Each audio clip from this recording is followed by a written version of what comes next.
Citadel honey பனி Amazon பிரைமில் இருக்கிற web series எப்படி இருக்குன்னு இப்போ நம்ம பார்க்கலாம். இதில் மொத்தம் 6 எபிசோட் இருக்குது. லீடாக சமந்தாவும் வருணும் பண்ணியிருக்காங்க. ஃபர்ஸ்ட் அண்ட் செகண்ட் எபிசோட் வந்து கொஞ்சம் ஸ்லோவாக தான் இருக்கும். ஆனால் அது நல்லா ஸ்க்ரீன் ப்ளே பண்ணியிருப்பாங்க. இந்த வெப் சீரிஸே தூக்கி நிறுத்தின ஒரு வெப் சீரிஸ்னால் அது தேர்ட் வெப் சீரிஸ் தான். ஏன்னா சமந்தா அதில் ஒரு சிங்கிள் ஷாட் ஃபைட் சீன் பண்ணியிருப்பாங்க. செம்மையாக இருக்கும் அது. இந்த சிங்கிள் ஷாட்டோட மேக்கிங்கும் பார்க்குறதுக்கே வர்த்தாக இருக்கும். சரி ஓகே நல்லா போயிட்டுருக்கு அப்படின்னு பார்க்கும்போது மறுபடியும் 4th and 5th எபிசோடு கொஞ்சம் ஸ்லோவாகும். பெருசாக எந்த ஒரு எங்கேஜ்மெண்ட்டும் இல்லாமல் இந்த வெப் சீரிஸ் நகர்ற மாதிரி இருக்கும். அதாவது வெறும் ஆக்ஷனை மட்டுமே வச்சு எடுத்துகிட்டு போகிறாங்க. வருண், வில்லன், சமந்தா இவங்க 3 பேரோட ஆக்டிங்குமே பக்காவாக இருந்தது.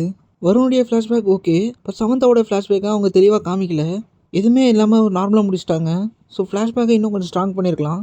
ஒரு கோட்டைக்கு இளவரசின்னு வரும்போது அவங்களுடைய ஃப்ளாஷ்பேக் ஸ்ட்ராங்காக இருக்கணும். அது இங்கே இல்லை. இப்போ ஃபைனல் 6th எபிசோட் கிளைமேக்ஸ்லேயும் ஒரு சிங்கிள் ஷாட் ஃபைட் சீன் வரும். அதுவும் பார்க்க ரொம்ப நல்லாயிருக்கும். அண்ட் அதோடைய மேக்கிங்கும் வந்து ஒர்த்தாக இருக்கும். சரி ஓகே, இவ்வளோ நேரம் உட்காந்து பார்த்ததுக்கு ஒரு எண்டிங் இருக்குமான்னு கேட்டிங்கன்னா அந்த எண்டிங் இந்த இதில் இல்லை. சீசன் 1லேயே இது முடிச்சிருக்கலாம். பட் லீட் கொடுக்குன்ற பேரில் ரொம்ப சிம்பிளான லீடாக இருக்குது செகண்ட் சீசனுக்கு. போர் அடிக்குது, டைம் பாஸ் பண்ணி எதனா ஒரு வெப் சீரிஸ் பார்க்கணும்னு நினச்சிங்கன்னா தாராளமாக இந்த வெப் சீரிஸை நீங்கள் ஆக்ஷனுக்காக பார்க்கலாம். மற்றபடி மஸ்ட் வாட்ச் வெப் சீரிஸ்லாம் இது கிடையாது.